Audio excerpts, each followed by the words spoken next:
화요일 날 저는 한국말, 영어, 헬라말 카피해서 그것만 보고 설교를 작성하였습니다. 예수님이 무슨 뜻으로 하셨는지 알고 싶었습니다. 한번 같이 보도록 하겠습니다.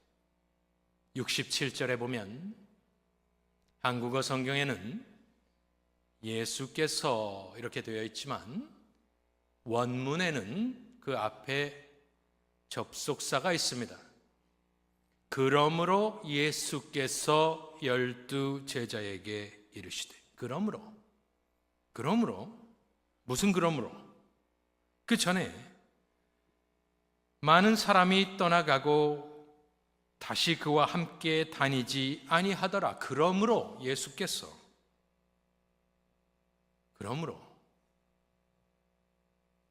사람들이 떠나가는 상황 가운데 아니면 이제는 텅 빈 회당을 바라보면서 언제 어떻게 얘기했는지 모르겠지만 사람들이 떠나간 것과 맞물려 있는 것은 확실합니다. 그러므로 제자들에게 이르시되 너희도 가려느냐. 저는 예수님이 어떤 뜻과 의도로 저 말씀을 하셨는지 알고 싶었습니다. 우리는 예수님의 목소리, 톤, 표정 지금 들을 수도 없고 볼 수도 없습니다. 만일 너희도 가려느냐 세게 이야기하셨으면 갈 테면 가라 도전입니다. 만일 눈물을 흘리면서 너희도 가려느냐 우시면서 이야기하면 자포자기한 것이고 낙심한 것이고 떠나는 사람 붙잡는 것이 되는 겁니다. 그런데 우리는 알 수가 없습니다. 글로만 되어 있기 때문입니다. 하지만 저는 한번 최대한 허락된 만큼 예수님의 음성을 듣고 싶었습니다. 그래서 너희도 가려느냐 이 말씀을 딱 펴놓고 헬라말로 펴놨습니다마는 딱 보았습니다. 제가 이런저런 말씀을 드리는 것은 몇 번 말씀드렸지만 제가 이걸 안다 이런 말씀 드리려고 하는 것이 아닙니다. 그냥 항상 저는 그렇게 설교를 준비합니다. 그런데 딱 너희도 가려느냐 그 대목을 딱 찾아보니까 바로 또 하고 제가 멈추게 되었습니다. 제가 말씀드린 대로 제가 하면 뭔가 이상한 겁니다. 그리고 쉬운 겁니다. 어려운 것은 알 수가 없기 때문에. 쉬운 것은 왜 쉬웠냐면 너희도 가려느냐 그 앞에 한 단어가 적혀있는데 그것은 영어로 이야기하면 not입니다. not, 아니다. 이것이 그러면은 너희도 가려느냐 이렇게 긍정적으로 물어본 것이 아니고요. 이것은 어떻게 해석을 해야 되냐면은 너희는 가지 않을 거지 물어보는 겁니다. not이라는 단어가 may라는 단어가 앞에 있습니다. 그것도 제일 앞에. 그러니까 너희도 가려느냐? 그것이 애걸복걸하는 것이든 눈물을 흘리는 것이든 아니면 갈 테면 가라 하는 것이든 이렇게 생각을 했었는데 그것이 아니라 안 갈 거지입니다. 안 갈 거지? 그치? 수사의문문이라 하는. 그래서 찾아보니까 영어 성경은 NASB와 NIV가 제대로 해석을 했고 나머지 성경들은 ESV 같은 것은 너희도 가려느냐 이렇게 해석을 넣어놨습니다. 마치 떠나기를 바라시는 것처럼. 그것이 아니었습니다. 다시 말씀드리지만 이 본문은 너희도 가려느냐는 안 갈 거지, 그렇지, 이것이 맞는 해석입니다. 그러고 나니 그 안에서는 다른 것들이 좀 느껴지는데 무엇입니까? 안 갈 거지 하는 것은 수사 의문문이라는 것은 당신의 뜻이 있습니다. 그래서 예수님은 너희는 가지 말라라는 말을 포함하고 있는 겁니다. 그들이 떠나가기를 원하는 것이 아니고 도전하는 것이 아니고 눈물 흘리며 바지가랑이 잡고 제발 떠나지 말라달라고 울고 있는 것이 아니고 하지만 안 갈 거지 않느냐라고 물으시며 떠나지 말라. 아니면 떠나지 말아다오. 너희는 안 갈 거지 했다면, 그렇게 번역을 한다면 어느 정도 예수님의 그들을 향한 신뢰도 느낄 수 있습니다. 너희는 저 5,000명 되는 사람 플러스, 이제는 회당이니까 그렇게 많이 없었겠지만, 그 수많은 사람들이 다 갔지만 너희는 가지 않을 것이다. 그렇지 않느냐? 예수님께서는 그렇게 질문을 하셨습니다. 이제 정작 중요한 것은 그 질문이라기보다는 베드로의 대답일 것입니다. 베드로의 대답을 읽을 때 우리는 베드로에 대한 선입견이 있습니다. 그래서 그걸 통해서 이 음성을 듣게 되는데, 여러분들은 베드로에 대해서 어떻게 생각하십니까? 저는 베드로는 도대체 종잡을 수 없는 돈키호테 같은 사람이다라는 생각을 종종 합니다. 어디로 튈지 모릅니다. 멋있는 신앙 고백을 했다가도 바로 그 뒤에 사단아 물러가라 말을 듣고, 바다에서는 나도 바다 위로 걸어오게 해달라고 바다 위로 걸어가다 빠져버리고, 나는 죽어도 예수님 부인 안 합니다 했다가 3번 부인하고 통곡합니다. 그래 놓고 갈릴리로 가버립니다. 나중에 배신자가 찾아왔을 때는 말고의 귀를 칼로 쳐서 떨어뜨려 버립니다. 도대체 이 베드로는 참 우리 같습니다. 어디로 갈지를 몰라요. 그래서 주여 영생의 말씀이 주께 있사오니 우리가 누구에게로 가오리까, 이 말은 저는 항상 이 말을 읽으면서 저거를 믿어야 될까 생각을 했습니다. 베드로가 저런 말을 정말로 진심으로 한 건가, 아니면 예수님이 지금 슬퍼하시니까 위로하려고 한 말인가, 도대체 알쏭달쏭 저는 알 수가 없었습니다.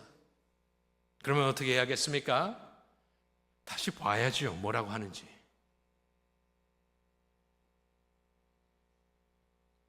예수님께서 너희도 가려느냐 했을 때 첫 번째로 오늘 저 68절에서 느끼는 것은 무엇이냐?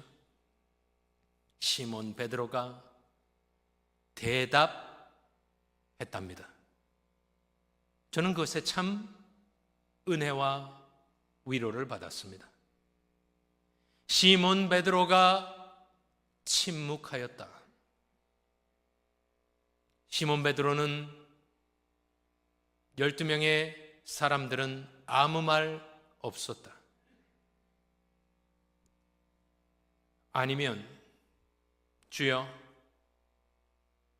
우리끼리 이야기할 수 있는 시간을 주옵소서.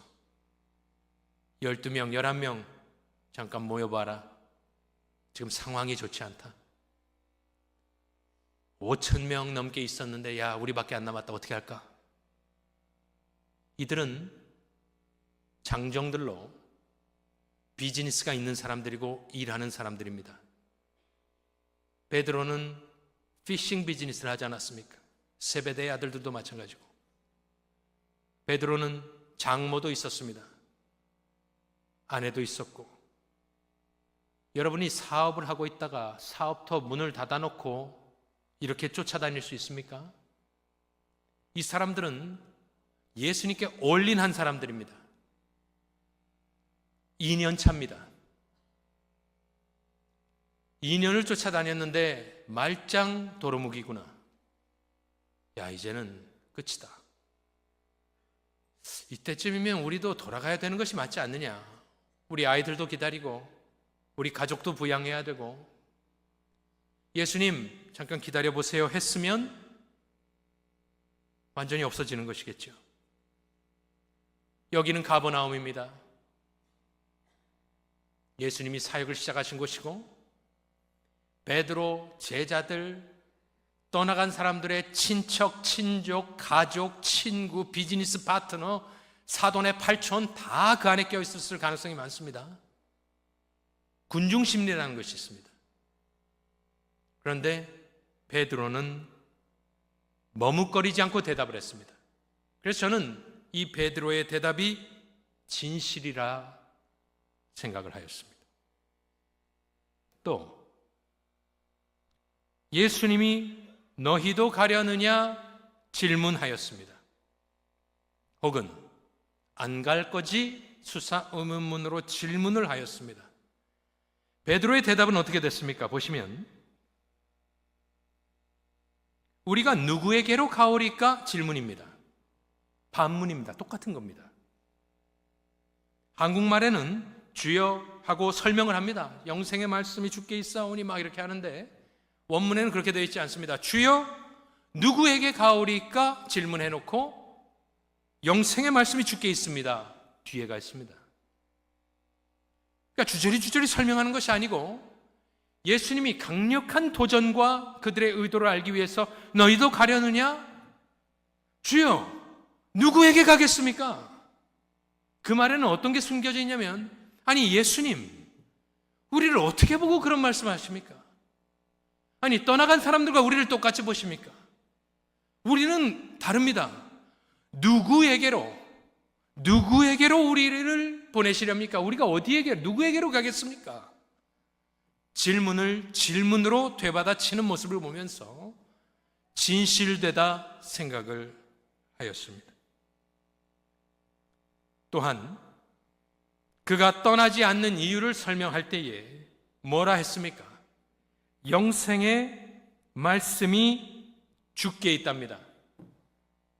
5,000명 이상이 다 떠나가고 있는데 낙심하고 낭망할 수 있지만 그는 보통 사람이 할 수 없는 지금 6장에서 다 걸려 넘어진 예수의 말씀에 걸려 넘어진 피를 마셔라 했기 때문에 떠나간 사람들을 오히려 그들을 비웃듯이 베드로는 당신에게는 영원한 생명의 말씀이 당신이 하신 말씀이 있고 당신의 하신 말씀이 영생인 줄 우리가 믿는다라는 강력한 신앙 고백을 했기 때문에 저는 베드로를 다시 보게 됐고 이 신앙 고백은 참되고 진실되고 베드로 참으로 대단하다 생각을 하였습니다. 하나 더 말씀드리겠습니다. 그 다음 절을 보시면 69절에 영생의 말씀이 당신에게 있습니다. 그리고 끝났으면 예수님을 띄워주려고 하는구나 라고 끝났을 수도 있는데 저 말씀이 제 심증에 확신을 심어 주었습니다. 저기서 가장 중요한 것 여러 가지가 있겠습니다만은 마지막 몇 마디입니다. 베드로가 11명을 대표해서 뭐라고 하냐면은 우리가 주는 이러한 분이신 줄로 뭐라고 되어 있습니까? 믿고 알았사옵나이다. 저기에는 우리는 그냥 믿고 알았나 보다 이렇게 넘어가지만 가만히 이걸 또 보니까 그게 아니에요. 이거는 완료형으로 되어 있는 것으로 저것은 어떻게 되어야 되냐면은 우리는 믿게 되어 지금 믿고 있다. 결론. 우리는 알게 되어 지금 알고 있다. 결론을 내리는 겁니다.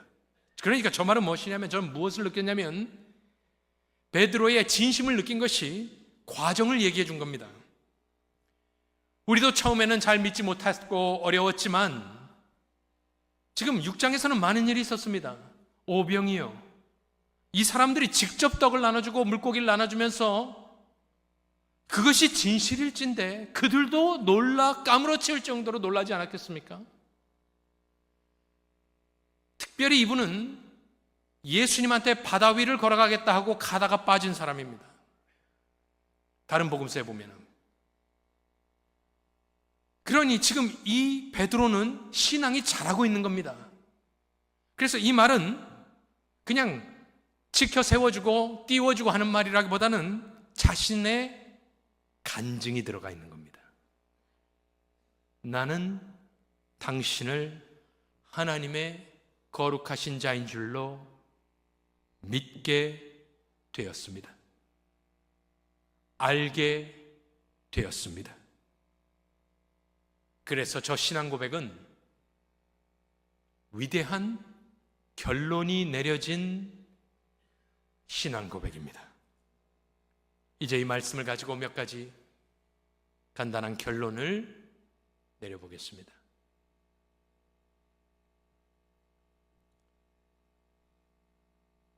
요한복음 6장에서 여러분들 이 긴 말씀 6장 설교를 들으시느라고 수고했습니다. 저도 어떻게 지나갔는지 어쨌든 많은 일이 있었는데 6장에서만도 결국에 남는 것은 무엇입니까? 결국에 남는 것은 신앙 고백만이 남게 되었습니다. 수천 명 어디 갔습니까? up to 2만 명이라고 치면 다 어떻게 됐습니까? 떡 먹은 사람들 어떻게 됐습니까? 물고기 배 터지게 먹은 사람들 어디 갔습니까? 배 타고 쫓아온 사람들 어떻게 됐습니까? 가버나움 회당에서 주의 말씀을 듣던 사람들 어떻게 됐습니까? 병자를 고치는 모습을 봤던 사람들 다 어디 갔습니까? 너희도 가려느냐?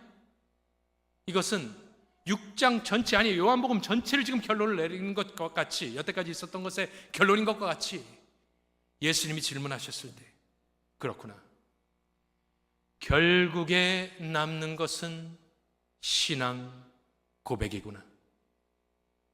저와 여러분은, 우리 모두는 베드로와 같이 진실된 간증이 들어있는 결론이 내려진 신앙 고백이 여러분들 마음속에 살아있기를 축원합니다. 인생은 알 수 없습니다. 9/11이 터지고 나서 어떤 것이 유행했나요? 전미주적으로 우리가 언제 죽을지 모르는 시대를 살게 되었구나. 그래서 사람들이 유언을 작성하기 시작했습니다. 언제 죽을지 모르니까 변호사 대동하여서 유언을 작성하는 것이 하나의 유행처럼 번진 적이 있었습니다. 얼마나 중요한 것일까요? 중요한 것입니다. 마찬가지로, 하지만 더 중요한 것은 우리 인생의 위기, 유혹, 두려움, 고통, 재난, 재앙 언제 찾아올지 모릅니다. 믿는 자 안 믿는 자 가리지 않고 찾아옵니다. 죄악된 세상에 살기 때문에. 그때 여러분들 어떻게 불시험을 견뎌내겠습니까? 좋을 땐 좋습니다. 어려움이 닥쳤을 때 여러분들 무엇이 여러분을 잡아주겠습니까? 여러분의 신앙 고백이 여러분을 잡아주는 겁니다. 큰 병고의 소식이 여러분의 귀에 들릴 때, 살 날이 얼마 남지 않았다, 선고가 떨어질 때 여러분들 무너질 수 있고 버틸 수 있을 것인데 누가 버티겠냐는 말입니다. 저는 최근에 출애굽기를 읽으면서, 설교하면서 모세가 어찌하여 아이고 하는 모습이 참 싫었습니다. 내가 신앙이 어리고 내가 약하고 그렇다면 이해합니다.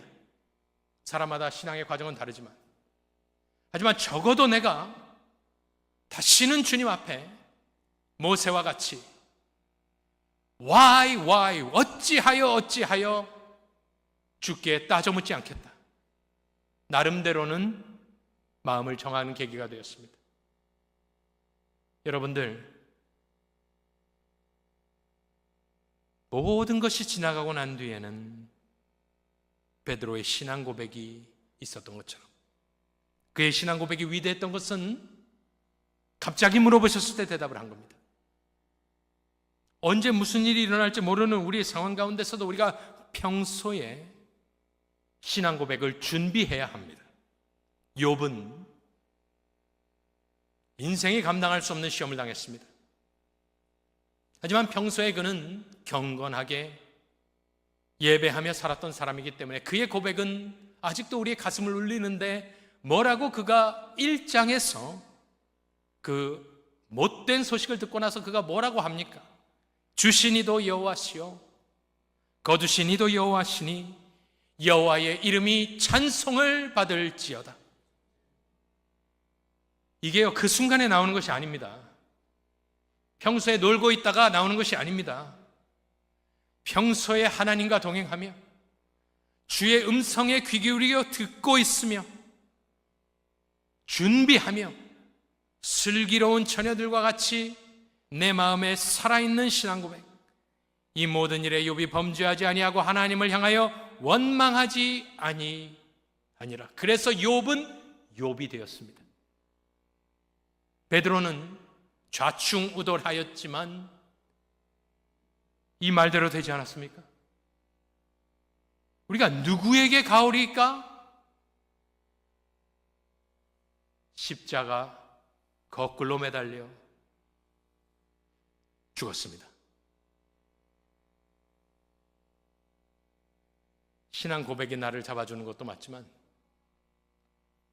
신앙 고백을 통해서 예수님이 그 신앙 고백을 통해 오시면서 당신의 오른손으로 여러분을 붙들어 주는 겁니다. 내가 그들에게 영생을 주노니 영원히 멸망하지 아니할 것이요 또 그들을 내 손에서 빼앗을 자가 없느니라. 제자들도 다 소용없고 신앙 고백 하나만 더 말씀드리면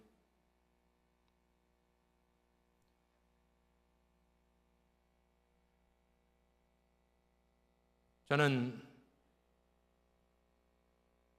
나도 이렇게 되면 어떡하나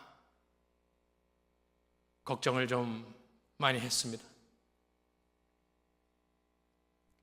그런데 이 말씀을 준비하면서 야, 넌 참 쓸데없는 걱정을 하고 있구나 생각을 하게 되었습니다. 뭐 그런 것을 걱정하고 있느냐? 네가 신앙 고백을 제대로 갖고 살고 있으면 무엇이 걱정이겠느냐? 그러니 신앙 고백은,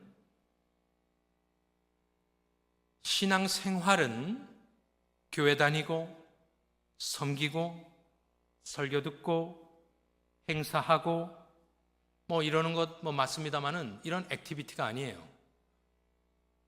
신앙 생활은 신앙 고백이 있고 신앙 고백에 따라 사는 것이 신앙생활입니다. 그래서 신앙생활 오래 했다고 끝까지 있는 게 아니에요. 내가 주께 고백을 하고 내가 주일은 성수하여야겠다 고백하였으면 그대로 하는 겁니다. 유혹이 찾아오겠습니까? 유혹이 찾아오면 나는 주께서 거룩하신 하나님의 자인 줄로 믿고 알았사옵나이다 고백하며 그 고백의 지배를 받으면 되는 것입니다. 그래서 두려워할 것 없이 걱정할 필요 없이 저와 여러분은 가버나움에서 이제 거의 끝이 나며 수많은 사람들은 주를 떠나가고 있지만 저와 여러분은 주께서 물으신다면 너희도 가려느냐 물으신다면 신앙 고백을 하실 때 이 고백도 넣었으면 좋겠습니다. 내가 주님을 사랑하는지 주께서 아시나이다. 그 신앙 고백이 살아있는, 끝까지 예수 곁을 떠나지 아니하시는 진실한 참된 예수 그리스도의 제자들로 남으실 수 있기를 우리 구주 예수 그리스도의 이름으로 간절히 축원합니다.